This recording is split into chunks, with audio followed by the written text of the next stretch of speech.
സ്ത്രീകൾ അവരുടെ പേരിൽ തന്നെ സ്വന്തമായിട്ട് റൂം ബുക്ക് ചെയ്യുന്നു. ഇരയെ വിളിക്കുന്നു, ഇര വരുന്നു. പിന്നീട് കഥ അങ്ങോട്ട് മാറുവാണ്. കഥ എവിടെ തുടങ്ങുന്നു?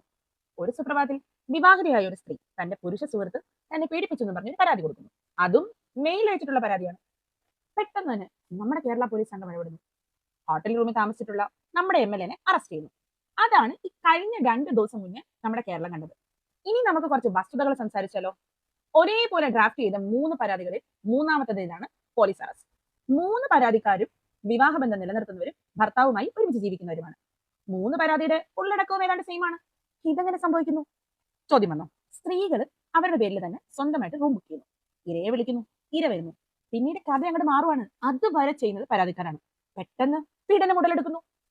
പിന്നീട് പ്രതി എന്ന് ആരോപിക്കുന്ന പുരുഷൻ പരാതിക്കാരിയെ കടന്നാക്രമിക്കുന്നു, കടിക്കുന്നു, മാന്തുന്നു, പിച്ചുന്നു.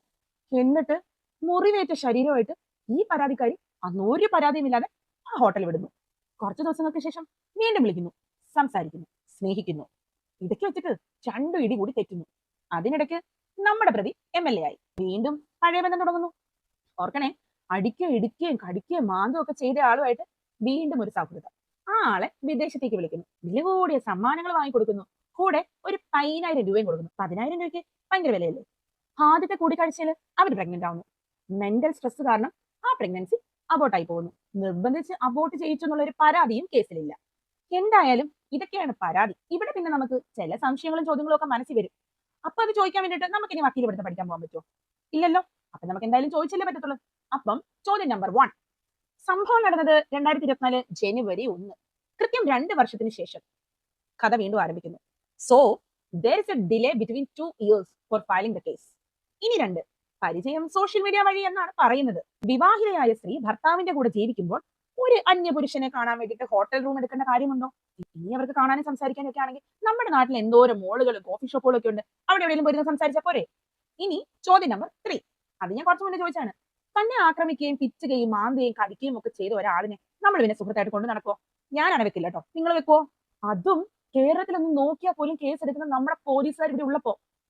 ഇനി ചോദ്യം നമ്പർ 4. വിവാഹ വാഗ്ദാനം നൽകി കീഴ്പ്പെടുത്തി. സത്യത്തിൽ ഇവിടെ ഇരയായത് പരാതിക്കാരി അല്ലല്ലോ, പ്രതിയല്ലേ? അതെങ്ങനെയാണെന്ന് ഞാൻ പറഞ്ഞുതരാം. ഇന്നാട്ടില് ഒരു വിവാഹം കഴിഞ്ഞാൽ വർഷങ്ങളോളം തമ്മിൽ ഒരുമിച്ച് താമസിക്കാതെ ഇരിക്കുകയോ അവരുടെ ബന്ധം വേർപ്പെടുത്തുകയോ ചെയ്താൽ മാത്രമാണ് അവർക്ക് മറ്റൊരു വിവാഹത്തിന് യോഗ്യതയുള്ളത്. ബന്ധം വേർപ്പെടുത്തിയില്ലെങ്കിലും ഒരുമിച്ച് താമസിക്കുന്നവർ ലിവിംഗ് ടുഗദർ ആണ്. പിന്നെങ്ങനെയാ വിവാഹം കഴിഞ്ഞ അയാളുടെ കൂടെ താമസിക്കുമ്പോഴത്തേക്കിനും മറ്റൊരാളെ വിവാഹ വാഗ്ദാനം നൽകിയെന്ന് പറയുന്നത്? നിങ്ങൾ സിങ്ക് ആവുന്നില്ലല്ലോ. ഇനി ചോദ്യം നമ്പർ 5. മെയിൻ കാര്യമാണ് കേട്ടോ. എല്ലാ പരാതികളിലും പറയുന്നത് കുട്ടിയെ വേണം എന്ന് നമ്മുടെ പ്രതി വാശി പിടിച്ചെന്നാ. ബാച്ചിലർ ആയിട്ടുള്ള ഒരാൾ അങ്ങനെ വാശി പിടിക്കുമെന്ന് എനിക്ക് വിശ്വസിക്കാൻ പാടാണ്. നിങ്ങൾക്ക് വിശ്വാസം ഉണ്ടോ? ഇതിലെ